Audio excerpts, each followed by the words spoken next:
Hey everybody, State Representative Ken Clark with a little video update. I guess we do bi-weekly updates this summer.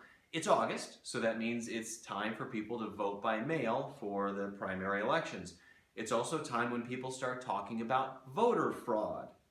You know, the thing that hardly ever happens. I'm going to link in this newsletter update an article. It's from 2014, but it talks about how over 1 billion ballots cast since 2000, 31 have resulted in instances of voter fraud. 1 billion ballots cast, 31 instances of voter fraud. Voter suppression is what happens when you make it so hard for people to vote, when you're chasing this myth of voter fraud, that certainly more than 31 people don't vote. So that's something to look at. I'll have a lot of articles for you this month about that topic. But let's watch and see if Helen Purcell's able to pull off an election without controversy, another one in 2016 in the primary and the general.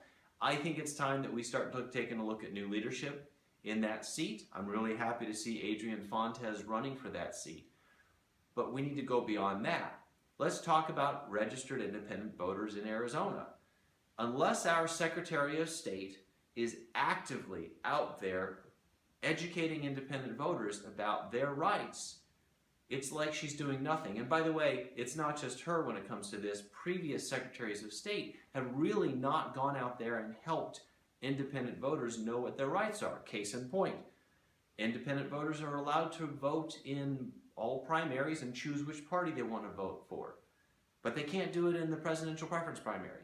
Did you know we just heard that only 14% of independent voters in this primary who are already on the permanent early voter list have requested one or the other Republican or Democratic ballot. Why? Because they probably don't know the process for doing that. Why? Because the legislature doesn't appropriate enough money to truly educate the populace about what their rights are. That needs to change. So we'll have articles and links about that in this week's newsletter, this bi-weekly newsletter, I should say. So if you have questions, send them to me, make comments, share this with friends. Let's get people out to vote. Thanks.